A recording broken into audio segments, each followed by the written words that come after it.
It is said that by 2050, 1/4 of the world population will reside in Africa.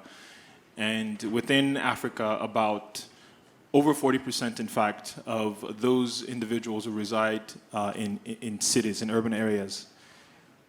As someone who lives in a mega city in Lagos myself, it's quite overwhelming to imagine that despite the pressures that African cities already face, there's more to come. The discussion we're going to be having today on challenges and opportunities of African cities is quite a big one. And it's going to be a bit of a different conversation than the ones we've had in other sessions, because we're going to try to pack quite a lot of information in such a short time frame. But it should be an exciting conversation nonetheless. My name is Tolu Oyeko. I'm a managing director and partner at Boston Consulting Group. I lead BCG operations in Nigeria and a lot of the work we do in West Africa. And I'm very excited and honored to be here to moderate this conversation. Before we get to the conversation, though, I'd like to welcome to the stage Mr. Omogi Defeligon. He's the managing partner of Ocam Partners, and he will give us an overview of this topic. Omogi?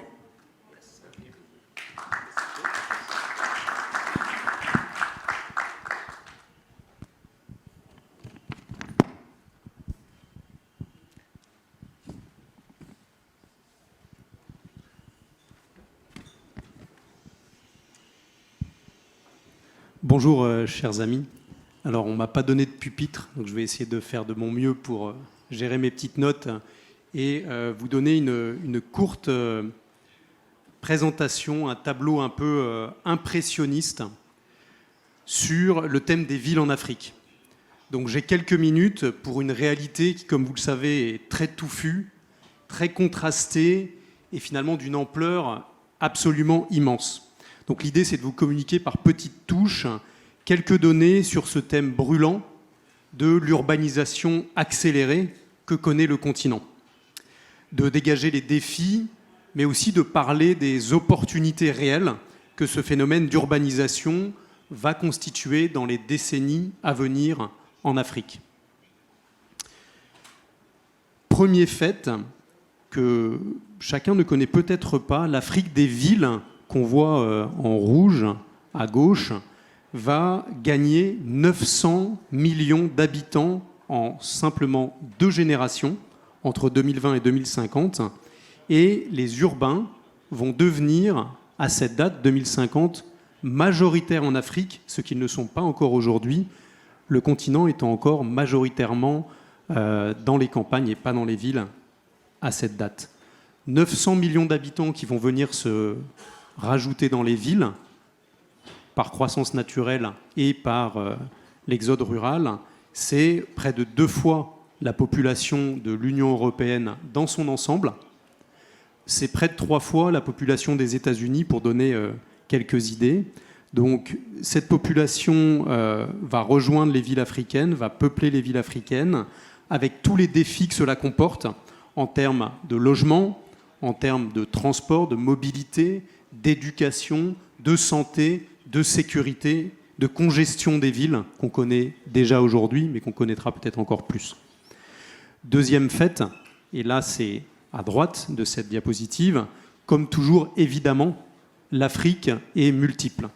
Donc cette urbanisation est un phénomène qui est contrasté, avec certaines régions comme l'Afrique de l'Est qui sont encore aujourd'hui très peu urbanisées, alors que d'autres régions, comme par exemple l'Afrique australe, est aujourd'hui déjà à des niveaux d'urbanisation qui sont connus d'autres régions du monde, comme l'Asie, l'Europe, etc. Une grosse partie de cette poussée démographique va se faire et sera captée par des mégavilles existantes, donc des mégavilles de plus de 10 millions, de plus de 15 millions d'habitants, que nous connaissons, comme Le Caire, comme Lagos, que Tolu a évoqué, puisqu'il y habite, comme Kinshasa, qui ont déjà aujourd'hui acquis ce statut de mégalopole. Mais cette poussée urbaine, et c'est ce qu'on voit dans le petit cadre rouge, sera beaucoup plus large, puisque le nombre de villes africaines dans le top 50 mondial en termes de nombre d'habitants pourrait passer, selon les données qu'on a aujourd'hui, de 4 villes africaines dans le top 50, avec le Caire, Lagos, Kinshasa, Luanda aujourd'hui, à 10 villes qui seraient dans le top 50, avec donc Dar es Salaam, Luanda, Nairobi ou des villes comme Kano qui vont littéralement exploser en termes de nombre d'habitants. Alors, au-delà de ces villes capitales, au-delà de ces méga-villes, il y a peut-être quelque chose de très important qu'il ne faut pas oublier, c'est l'importance majeure des villes de petite et de moyenne taille. On parle de toutes les villes de moins d'1 million d'habitants, dont 80% étaient des villages ou tout simplement n'existaient pas dans les années 60. Vous voyez à droite cette croissance des villes petites et moyennes qui prennent une place de plus en plus forte. Aujourd'hui, et c'est ce que vous voyez à gauche, 2/3 des urbains habitent dans des petites villes ou dans des relativement petites villes. Ces petites villes et ces moyennes villes devraient continuer évidemment à se développer pour former de vastes agglomérations, et ces petites et moyennes villes sont trop souvent oubliées dans les politiques de développement. Les politiques de développement ciblent plutôt les mégalopoles, ciblent plutôt les capitales, qui sont considérées un peu comme des vitrines dans lesquelles on va mettre en place des projets de développement urbain, souvent au détriment justement de ces villes petites ou moyennes. C'est un aspect à vraiment ne pas oublier, qui est trop souvent oublié probablement. Si on s'intéresse maintenant aux particularités de ces villes africaines, en quoi est-ce qu'elles ont certains aspects qui les différencient d'autres villes du monde, d'autres continents, il y a notamment 2 éléments qui ressortent de façon saillante. D'une part, et c'est ce qu'on essaie de montrer à gauche de cette diapositive, ce sont des villes qui sont très étalées en termes de superficie, du fait d'une construction qui est à plat, qui privilégie souvent les maisons aux immeubles. La surface des villes, à nombre d'habitants égal, est en moyenne de 20% supérieur en Afrique à celui des villes d'Asie et d'Amérique latine. C'est évidemment un énorme défi. C'est aussi un coût additionnel en matière de mobilité, de coût des réseaux d'eau, d'électricité, de fibres, de routes, etc. Deuxième élément saillant à droite, que beaucoup d'entre vous connaissent fort bien, les conditions de logement pour près de la moitié de la population africaine urbaine demeurent très précaires. Donc, selon les Nations Unies, selon la Banque mondiale, près d'1 urbain sur 2 vivrait aujourd'hui dans un habitat précaire. Ça fait à peu près 300 millions de personnes. Donc 300 millions de personnes, encore une fois, c'est à peu près la population des États-Unis. Donc c'est évidemment un défi, mais c'est aussi une opportunité.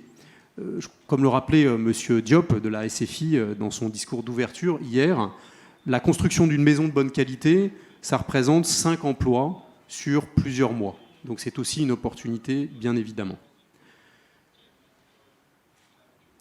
Comme chacun l'a compris, donc les défis, les opportunités de cette urbanisation effrénée du continent sont énormes. Il faudrait investir 30 à 40 milliards de dollars en plus chaque année pour pouvoir couvrir l'intégralité des besoins en financement des infrastructures urbaines africaines. C'est un énorme défi. C'est une opportunité également assez inédite pour les secteurs publics et privés, pour les acteurs de la construction, des transports, des infrastructures urbaines au sens très large. J'en arrive à la fin de cette courte présentation pour parler un petit peu des mobilités urbaines. Donc pour zoomer un peu sur les mobilités urbaines, qui sont des secteurs où les opportunités d'investissement sont très nombreuses. Nous allons sortir avec l'Africa CEO Forum, notre 4e rapport annuel, probablement à l'automne, qui sera donc consacré aux mobilités urbaines. Et nous allons essayer de travailler sur 6 pistes d'action, 6 recommandations pour rendre ces villes africaines plus durables, plus inclusives. Et je vais évoquer quelques pistes rapidement, en essayant de ne pas trop enfoncer de portes ouvertes, mais on est un petit peu pressé par le temps. Donc la première piste que vous voyez en haut à gauche, c'est d'abord la planification. Mieux planifier les villes, c'était évidemment un prérequis pour développer les mobilités et éviter ces congestions des très grandes villes et aussi des moyennes villes dont je parlais tout à l'heure. Deuxième piste, financer les infrastructures de mobilité en recourant, quand cela a du sens, à des partenariats publics-privés. Vous voyez ici qu'on a mis l'exemple, par exemple, des tramways de Rabat ou de Casablanca. Troisième recommandation, qui paraît peut-être un peu superfétatoire, mais dont on se rend compte quand on est des praticiens de ces projets, qu'elles sont importantes, c'est éviter les éléphants blancs, ces fameux éléphants blancs, les projets de prestige au profit de projets frugaux, efficaces, dans un contexte budgétaire qui, évidemment, va rester contraint. Quatrième point, c'est un peu une tarte à la crème, mais je pense que c'est important, innover, en explorant les outils à disposition pour construire des villes intelligentes, ces fameuses smart cities dont on entend beaucoup parler, et en travaillant notamment, pour ce qui est de la mobilité, sur l'intermodalité des moyens de transport en milieu urbain. Cinquième point, et avant-dernier point, maximiser les impacts sociaux, tâcher d'impliquer au maximum les populations dans ces projets de mobilité urbaine, en évitant les projets technocratiques qui ne sont pas nécessairement en faveur des populations et qui peuvent rencontrer un certain nombre d'obstacles, justement parce qu'ils sont montés un peu en dépit de l'avis des populations. Dans le cadre du BRT de Johannesburg, par exemple, les propriétaires de taxis ont été assez vite actionnaires du projet. Dernier point, mettre en place des projets les plus verts possibles, non pas pour sacrifier un mouvement de mode, mais pour pouvoir bénéficier de villes où il fait bon vivre, dans un contexte de changement climatique que nous connaissons tous aujourd'hui. Voilà, je vous remercie pour votre attention et je vous souhaite un excellent panel. Thank you, Maury. And to move us right along, I'd like to introduce our panel to the stage. I'll start with our host, Madame Kaba Niale, who's a Minister of Planning and Development and the first woman Minister of Planning and Budget for Côte d'Ivoire. Madame Niale. Dr. Rania Almashat. Dr. Rania is the Minister of International Cooperation for Egypt. She's been in this post since 2019. Dr. Rania. Mr. Marco De Assis, he's the CEO of GVA Group Vivendi since it was founded in 2015. Welcome, Marco. Mr. Emmanuel Yurikendi, who's the IFC Vice President of Cross-Cutting Solutions. Welcome, Emmanuel. And finally, Mr. Madani Makital, the Chairman of Board of Envol Immobilier. Welcome. So I mentioned earlier that we have quite the challenge and we don't have a lot of time, so I'll get right into it. And the first question, I'll ask a few questions around the challenges, but I would like to spend the bulk of our time actually on solutioning and some of the things we can do. And I'll ask our city planners, our public sector planners, some of the questions on challenges. And I'll start with you, Madame Niale. My first question is around population. In Amaury's presentation, he talked about population growth being one of the trends that will affect African cities meaningfully. If I think about a place like Abidjan, you are dealing with this. Abidjan, by my last estimates, has about 20 to 25% of the population of Côte d'Ivoire. How are you addressing this pressure, this population pressure, Madame Niale?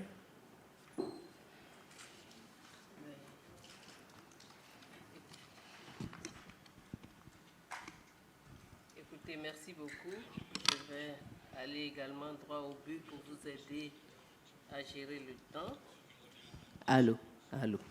Donc, vous avez raison, Abidjan, c'est notre capitale économique et c'est la plus grande ville de Côte d'Ivoire.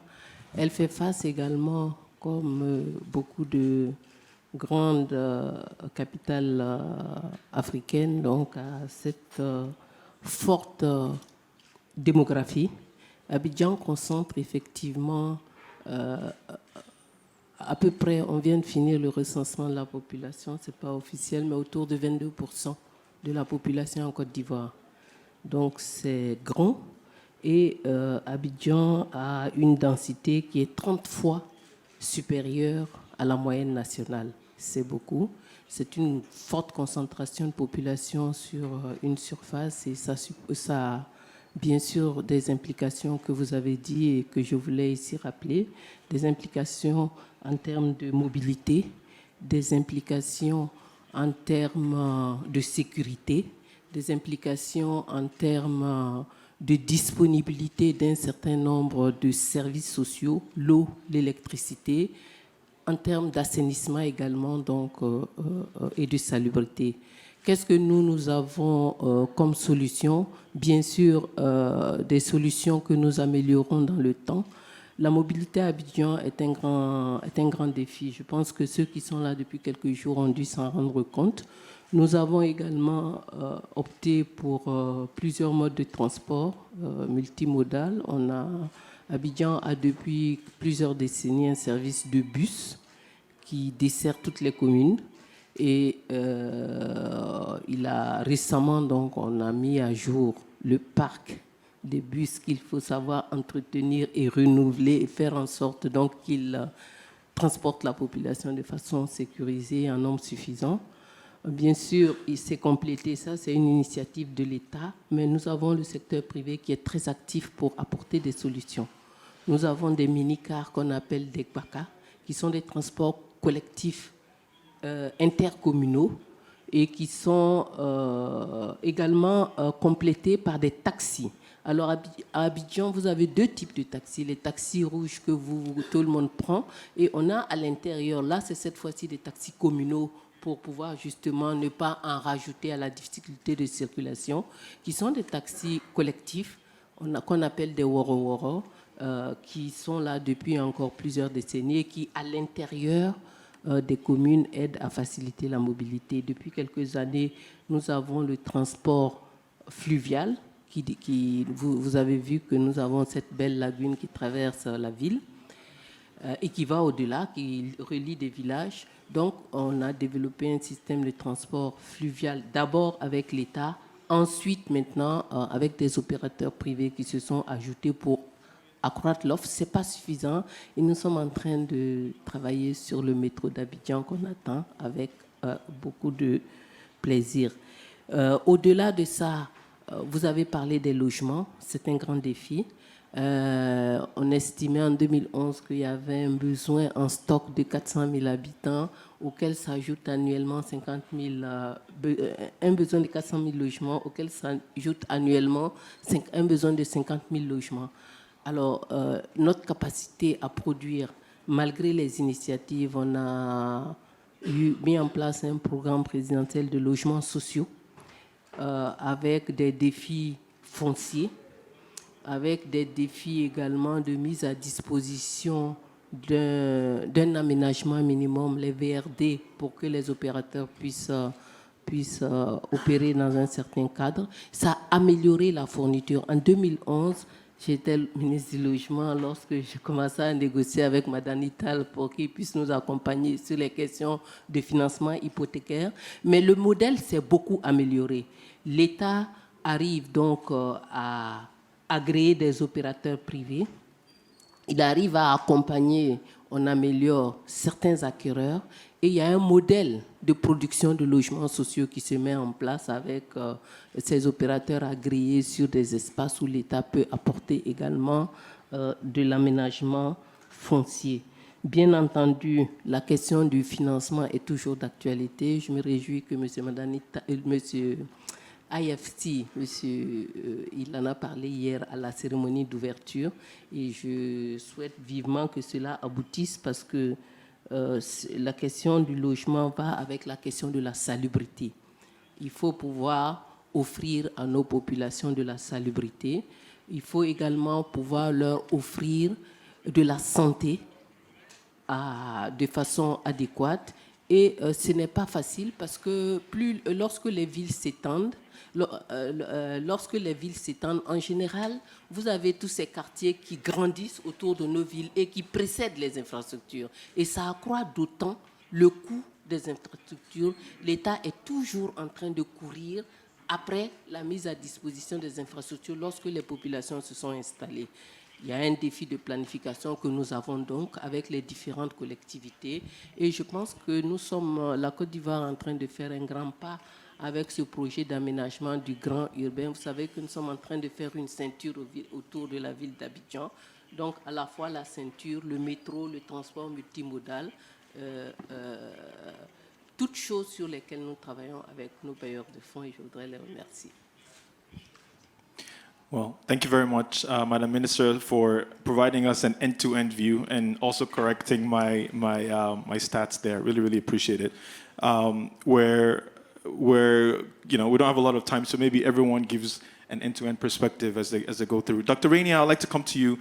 So, Madam Nieli talked about population and a lot of the things that are going on around transport and housing and a lot of the work that the city is doing. Can you talk a little bit about climate, right? So climate is another source of pressure. Your work is in Egypt. Cairo is one of the biggest mega cities. Africa's Cup is in Cairo. How should African cities be thinking about climate broadly? Well, just one correction. COP is in Sharm el-Sheikh. That's right. And the City of Peace. So we hope that everyone here will join us then, and all of these very important topics are a build-up towards what will we be discussing in Sharm.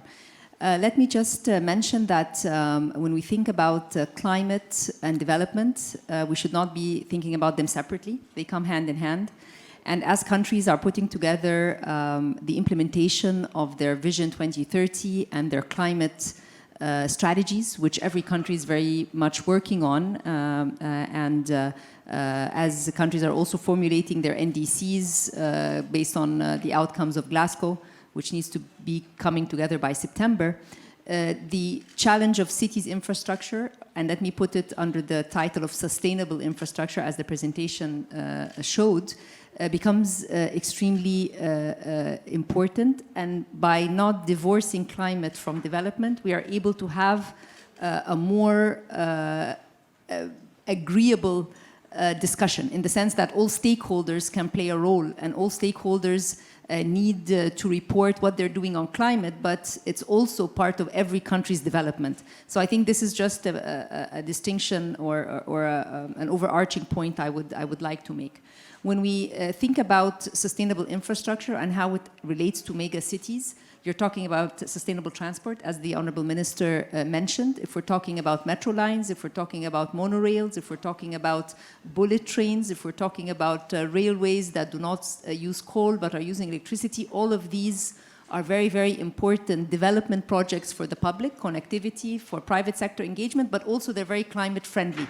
And they reduce CO2 emissions, and they reduce or they are able to help us in moving towards our NDCs. If we're talking about electricity generation, and Africa is very blessed by solar and in our case wind as well, so there is that generation of electricity for cities through renewables. So that is also another very important investment in sustainable infrastructure. The third point has to do with water, and water management in our continent is extremely important, and that's also part of the movement and the population pressure that was identified. This is not exclusive to one country. It varies from one to the other, but it is a continent-wide challenge. So the crux of all of this, and let me say that when we talk about climate and development, this is a multi-stakeholder approach. Every stakeholder has a role to play. The government needs to create the proper legislative regulatory infrastructure and do the structural reforms necessary to crowd in private sector. In our case, and we have IFC with us, I will mention that when Egypt announced its integrated sustainable energy strategy in 2015, it included removal of subsidies on fuel, and it also involved a feed-in tariff for the private sector for renewables. Based on that, we were able to mobilize private sector investments into renewables. So there's a role for the government to play to entice private sector investments and IFI investments into the country. When we're talking about sustainable transport, also today, operation by private sector companies is something that is important. Connecting different cities through dry ports is another addition through a climate-friendly approach. And then when we talk about water waste management plans, this is also a very important item. I think that moving forward, countries need to be very clear about their development plans, need to be very vocal about how the mobilization of these infrastructure projects will take place. The state has a role, but also by doing proper legislative reforms, you can crowd in the private sector, but MDBs also have a very important role to play as well. And let me just tie it with COP27, because one of the key calls from Sharm el-Sheikh is going to be adaptation and resilience. And many of the projects do have that aspect. So when we are asking for the pledges to implementation, which is another call from COP27, is that we see how this can be translated into investable projects that connect our cities and also create this platform for sustainable infrastructure. So I think that putting all of this together, climate and development, very, very important, raising the tone on adaptation and resilience and sustainable infrastructure, and number three, showing in action what different countries have done in implementable projects and what the pipeline for that is to be able to mobilize more of these pledges going forward. Thank you very much, Dr. Rania. I couldn't agree more with you on this concept of adaptation and resilience being very, very important at this COP, right? A lot of studies show that Africa has contributed less, right? But we have to face a lot of the risks. And so it's not as much mitigation for us. It has to be A&R. So really appreciate that. Emmanuel, I'd like to, on this theme that Dr. Rania had started around sustainability and thinking about development and sustainability together, at the human level, regardless of how they get there, people in cities need housing, right? So how do you think cities should be thinking about sustainability and housing together? So thank you, Tolu, and I think both ministers made the point just about the immense growth that we see, and I think the very good point about having not an alternative to climate and development, but actually you do need to have the both of them. So first, I think to your point about challenges, if we look at the scope, we see that there is a shortage of housing stock, right, particularly in cities. So the numbers are about 300 million, and 90% of these shortages is actually going to be in Africa and Asia. So a huge gap to fill, but also an important opportunity for us to make this affordable housing to be, to the extent that we can, green and resilient. So the second point I would make is that actually what we see is that there is a very good business case for affordable housing that is green and resilient. So let me give you also some perspectives on this. One of the things that we see with this affordable housing and green and resilience is that 18% of emissions actually come from housing, right? So to solve it, we also need to solve the issue of a affected population, particularly women, right? And so if you put these things together, kind of the data that we see is that green mortgages actually get paid better than non-green mortgages. And some of the early studies that we're seeing, particularly an experience that we have in South Africa with the investment we made, is that houses that have been built well, actually through savings in utilities, they are able to have 1 month of rent savings that come from designing sustainably. So it is a very good business case. So very directly to your question of how can cities do even more, I think the core role will be for them to have this convening power and to think of how they can catalyze and bring various actors on board. So very concrete things that they can do is in regulation, is in incentives, and one good incentive that we've seen is provision of land, where particularly the cities could regulate on what are the standards for green and affordable housing. Here I'd like to speak to just an experience we've had with the Kenyan government and their department that does housing and urban development, where they specifically gave land, but the land was for developers who are going to build green housing. And that has been key to really building out that industry. So very finally, as I said, the cities, national governments, developers, financiers, all are in a partnership. And I think Minister Rania spoke to it. You have good planning, but the cities are, I think, a very strong actor with a convening power and a huge market to bring all these actors together. Thank you very much, Emmanuel. It's good to hear that building sustainably does not have to be cost prohibitive. Oftentimes we're talking about money, requiring more money, but it sounds like it could also be beneficial from a financial standpoint. Marco, I'd like to talk a little bit about this concept of digitalization and smart cities, because I think that's another opportunity for us. Resources are limited. A lot of digital technologies allow us to do things more efficiently, more effectively. Can you just talk to us about the opportunity for smart technologies in cities? Sure, thank you.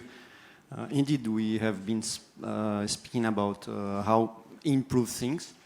We all know that infrastructure is a huge part of it and very important part of it. And infrastructure for all this data, it's also important. Because if we want to plan better, if we want to preview, if you want to avoid bad surprises, let's say like this, we need to plan better. Everything started normally with basic connections of public buildings, sectors, in order to share the information, in order to improve the flow of public informations in the city. But it's not enough. After, we need to move forward with the digitalization of all this data at our disposal, all the data existing one. If we don't digitalize it, if we don't index it, and then if we are able to collect, we will not be making it useful for us. Once we make it useful, then the public part can think better, can use it to better deploy themselves and to really prioritize it. We can move and use technologies to collect data, to storage data, to index data, then to evaluate and analyze it, and after to put ourselves ready to provide digital services, for example, avoiding people just to move from their homes or their work, just to wait in long lines for one paper or something like this. We can digitalize everything. At the end of the day, cities can provide digital services through websites, through apps, once they really understand what is needed and what has real value added for the citizens. And then, at the end of the day, we will be finally ready to be at the last stage, really starting to talk about smart cities and able to connect things around the city. Then this is another story that we can continue talking a little bit later. Yeah, Marco, quickly, I mean, have you seen like a use case, an example that has worked somewhere else that applies to cities? Because I think often the conversation seems very theoretical to a lot of people who don't understand. Let's make it a little bit more practical. For sure, we were talking about traffic, for example. Traffic is a very good example. We have a lot of cities that don't have so many traffic lights, for example. But the first step is to have the traffic lights. The second one is to control it. How to determine if we will be having 1 minute, 50 seconds, 30 seconds between each of them. We need to connect cameras, to count cars, to predict the flow in order to understand the flow in the cities and in the roads, the main ones, connected to a central data operation center that when people can be evaluating this and making something useful about it also. Traffic, it's one example. Parking slot, another example, to organize a little bit better the growth of the cities. If we talk about security, surveillance cameras connected to a police operation center, for example, to increase the security to everybody that is living no matter where. And then we can finally avoid some flow of people coming from the interior to the big cities with distance solutions, for example, telemedicine. We can connect hospitals and exam centers and cities far from the big centers, avoiding people to come 3 hours, 2 hours on the road just to have a medical appointment, for example, and do it through a video conference. Yeah. So yes, we have already some use cases, real ones. Thank you. Thank you very much, Marco. I'm very bullish about digital and its ability to allow us to do more quicker and still cheaper. I'll ask one more question and then I'll open the floor up for a couple of questions. I know we're tight on time. Monsieur Tal, Dr. Rainier mentioned this, but I think it's a theme that cuts across a lot of the conversation. Is this idea of partnerships, public-private partnerships. You are someone who has a lot of experience in infrastructure and has had to do a lot of it with PPPs. How should, what are some of the things that cities should be doing to create the enabling environment for partnerships? Thank you very much. Let me just take 15 seconds to say hello to my sister, Honorable Minister Kabanyale. We worked very well a few years ago together, and I have found memories of that partnership. Basically, I think people tend to put government on one side and private sector on the other side, and I think that's not the right way to go about it. It has to be a true partnership where government does what it's supposed to do, and where private sector then comes in with its various comparative advantages, innovation, financing, fast-track modes, diversity, etc., etc. And I think that's what makes projects come together and work ultimately. You still need government to provide some facilitation, security for your investment, incentives for you to be there, because as an investor you have a choice of where you want to go. Do you go to Senegal, or do you go to Sierra Leone? Do you go to Cote d'Ivoire, or do you go to Chad? Do you go to Rwanda, or do you go to Somalia? It's your choice. And depending on the response and the appetite you see on the other side, then you decide to invest there. That's the first point. I think the main challenge, when you look at the numbers and the presentation that was made by Amaury, I mean, the sense is we are already behind, and I'm not even sure we can catch up. That's the reality. Planning is not something very sexy, especially long-term planning. I know governments have a lot of difficulties to plan, medium and long-term, when the debate is about, the urgencies. Whether it's in a cabinet, whether it's in a parliament, I think there's a lot more appetite to discuss health, school, social protection, things of that nature, which are needed, than to talk about a new toll road or a new bridge or a new train.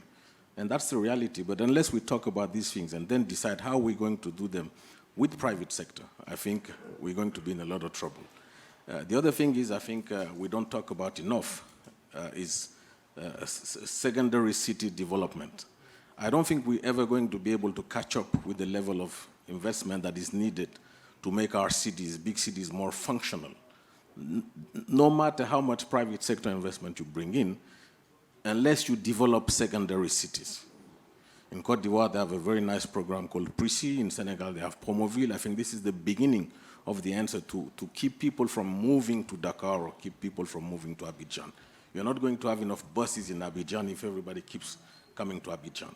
So I think planning has to really become something that becomes, you almost have to force it down on people. I know it's not nice to say it that way, but government will have a vision, a long-term vision, and stay true to it. Those are the governments who make it. Because there are times when it's not very popular, again, to push a toll road or a bridge or a new airline company or a new train. You get a lot of criticism in papers by various opposition parties, civil society, and so on. But if you stay the course, that provides, I think, part of the answer that you need to do. So I really insist on that. Cote d'Ivoire, they did, Yamoussoukro was done 50 years ago. It was criticized. This four-way road you see coming from the airport was done 40 years ago. At the time, a lot of people criticized it. They called it Elephant Blanc. But today, I mean, you're stuck in traffic because it's not big enough. Okay, the toll road in Senegal, I was associated with it in 2005. We were criticized for doing a toll road. We were told that, the Senegalese would never pay for toll. I mean, today you stay an hour at the toll booth. And this is just 15 years ago for a country that's about 18, 20 million people. So let's talk about the big countries like Nigeria, like Kenya, and so on. So again, I think we're already late. We will not get there until we really see a different structural model. And government will never have the financing to do that by themselves, to come back to your point. So it has to be a partnership with private sector that is innovative. And you don't need one company here and there. You need multiple private sector PPPs conducted, driven, completed at the same time to be able to get close to where you need to be. But again, I'm afraid that we are already late. And I'm not confident that, certainly not in my lifetime, that we will be able to have the equilibrium in terms of infrastructure development. Yeah. Well, thank you very much, Monsieur Tal, for the sense of urgency and the need to sort of like make it a multi-stakeholder approach. Hopefully, we're not too late, and we need to get there. Can I make some comments? Yes, very quickly. Yes. Two very quick comments. In terms of the infrastructure, they are very big employers. And therefore, the political economy puzzle that you brought up is a little bit solved, because during COVID, for instance, one of the reasons why we were able to continue growing is because infrastructure projects continued in the cities.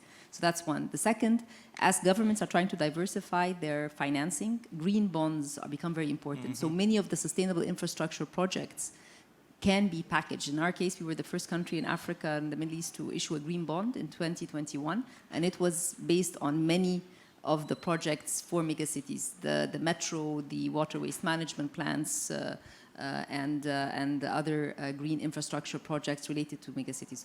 Just 2 points I wanted to make. Thank you for this addition.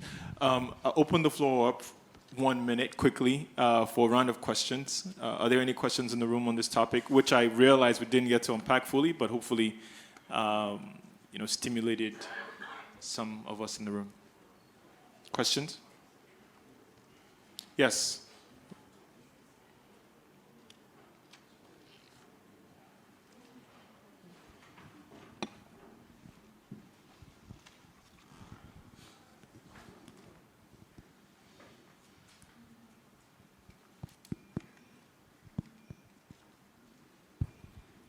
Thank you for the stimulating conversation. Now, my name is Joe. I come from Kenya. Now, sounds like the mix between government and the private sector could actually deliver, especially on affordable housing.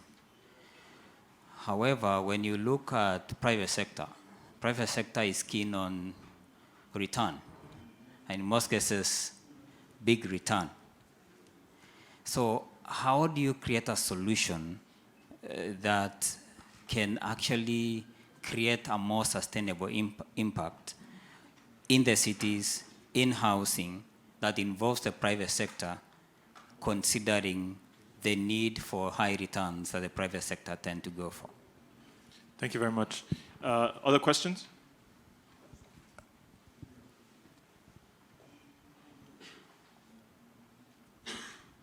Yeah, thank you. My name is Patrick. I'm from Nigeria. I think, and probably we may not have so many government people here, and just alluding to what he said, oftentimes we talk about government, private sector, and all of that, but usually private sector, especially in countries like mine, are a bit different in their planning process from government. But I would just say, can government engage with private sector better as to how to help with some of these things, which is, and somebody says something that I think is very important, secondary cities. When a company like mine goes outside of a major city to build a factory and attracts 700 people to work in that factory, but there's no road to get to the factory, the government could have just made life easier for that secondary city where I have gone to build a factory, because obviously there's no place, there's no land in Lagos to build a factory, so I have to go build it outside. And by doing that, getting 700 people to go work in that factory. But if there's no road getting there, I'm still going to have the 700 people living in the town that you already have stretched and trying to get to that place that could have just been a small secondary city. So government could have just asked, how do I work with you in making sure that we'll depopulate this place that is already stretched and they can't even afford the housing there? And I will say, just put the road. If you put the road, housing is more affordable here and all of that. And more of these people, instead of struggling for buses and all of that in the major city, can just live close by and help you. Thank you. We want one final question. There's a hand here.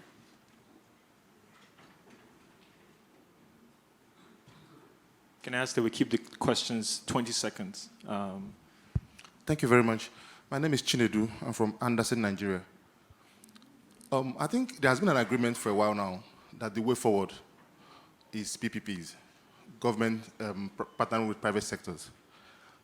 Unfortunately, in Nigeria, we have had some big PPP projects that didn't go so well.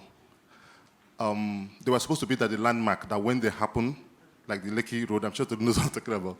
When they happen, there will be like an encouragement for other people to go into that. So inherently, deals with governments become very, very risky.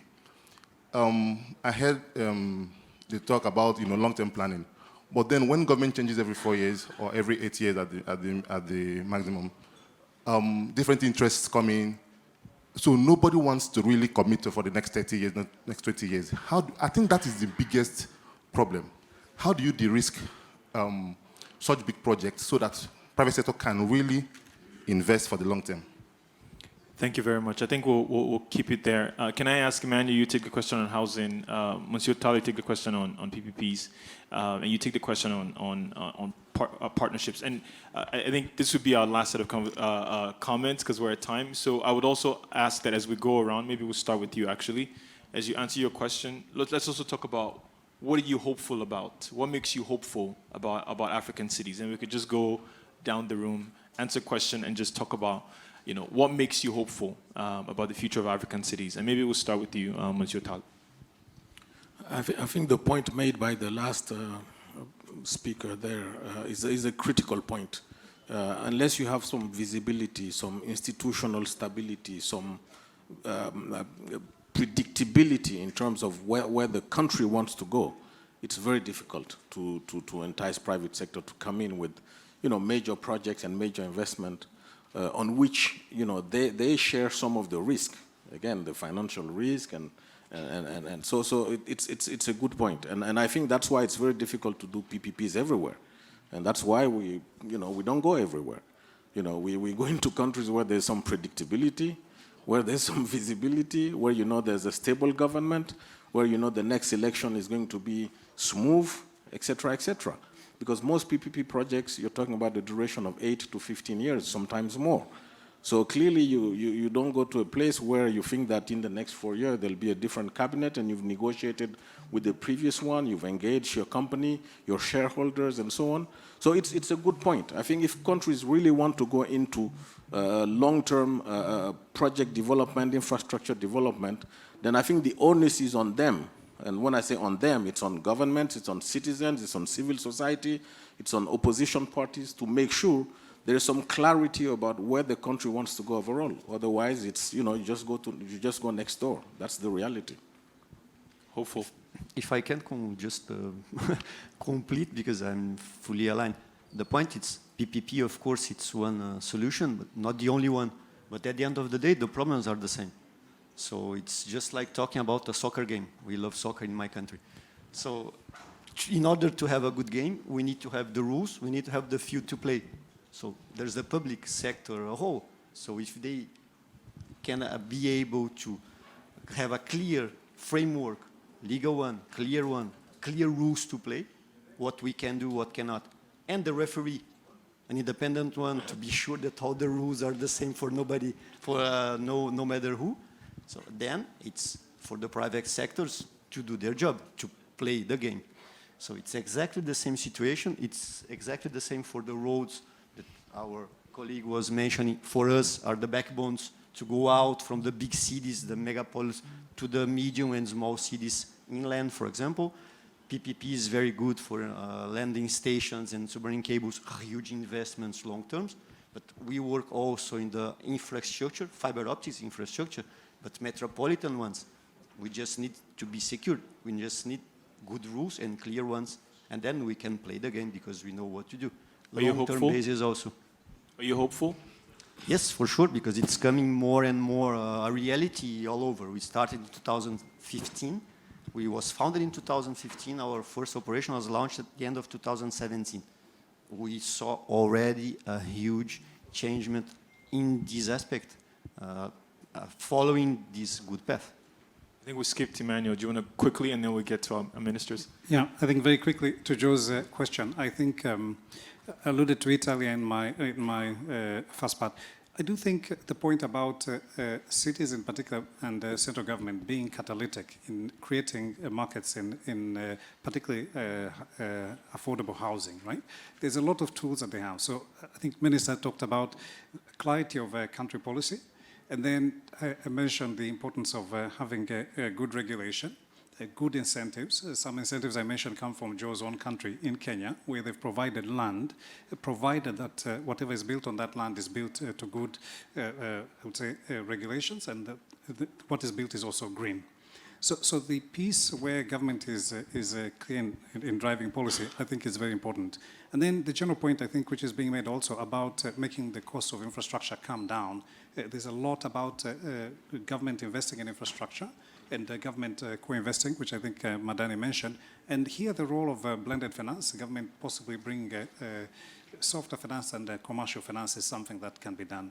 Maybe if I could just answer your question about hopefulness. I am completely hopeful. We have a continent with a huge market that, as Madani said, a lot of the political economy pieces are starting to work.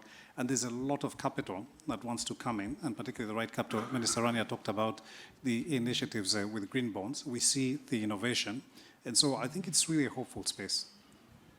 Thank you. Madame Niale? Merci. Je comprends que c'est le dernier mot et je voulais intervenir sur l'intervention du premier participant qui fait une usine à l'intérieur et il n'a pas de route pour y accéder. Je pense que c'est important. Toutes ces grandes villes, elles grossissent parce que les populations viennent vers les grandes villes à la recherche d'opportunités. Et il est important qu'on puisse retenir sur les territoires, à l'intérieur dans les villes secondaires, qu'on puisse retenir la jeunesse qui est forte en Afrique, en tout cas en Côte d'Ivoire, qui est forte et qui est à la recherche d'un emploi, d'un mieux-être, etc. Et il y a plusieurs dimensions. Il y a tout développé aussi dans les villes secondaires des infrastructures qui puissent retenir la jeunesse, avoir l'eau potable, l'électricité, et puis également créer les conditions, que ce soit en incitation fiscale, que ce soit en infrastructure économique, créer les conditions que les usines et les opportunités d'emploi ne soient pas seulement dans les centres économiques. Je pense que c'est un peu le sens de la planification, nos différents plans, mais également les codes d'investissement prévoient cela. Retenir, ce n'est pas facile, parce qu'il faut rendre fonctionnelle la ville qui, elle, est déjà opérationnelle. C'est le sens d'investir dans les mégalopoles. En général, c'est nos capitales économiques. Il faut qu'elles continuent de fonctionner en même temps que nous faisons en sorte que d'autres comment on appelle ça, n'accourent pas vers les... Vous allez voir que nous allons défendre demain notre plan national de développement 21-25. Bien entendu, dans les axes de développement, il y a ce développement harmonisé des villes, que les villes de l'intérieur puissent être de plus en plus attractives pour l'emploi, pour que des investisseurs puissent aussi aller vers ces villes. Donc, je voulais m'arrêter là. Merci beaucoup. Merci. Dr. Rania, we'll close with you. Yeah, I think everything has been already said, but in terms of being hopeful, I think yes, because the demand is there. And business goes where there's demand and ability, but absolutely the transparency of the government. I think today between, and I speak about the case of Egypt, the Vision 2030 and the climate strategy, very detailed project list is there, time-bound because of the environmental requirements that all of us want to see through. So this is important. And in addition to cities, let me just also mention here an initiative that the government is doing for the villages. We have 4,500 villages being also lifted up in terms of infrastructure as well as human capital, but let's focus on the infrastructure. This is called Decent Life or Haya Karima initiative. So it's also so that the political economy, not just focusing on the big cities, but also leaving no one behind when it comes to the villages. So I think government is always sort of the mobilizer, or the one that pushes the train, if you will. But by putting a clear vision, making sure the legislative as well as action, fulfilling what we are saying. I think that is what creates a credit for the private sector to come back in. In our case, for example, the past few years, there has been massive development with respect to different aspects of the infrastructure. It could not have been done by the government alone. Private sector was there. And so we have a lot to showcase and build on going forward. Thank you very much, Dr. Rainey, and thank you very much to all my members of my panelists. Can I ask that we please give them a round of applause?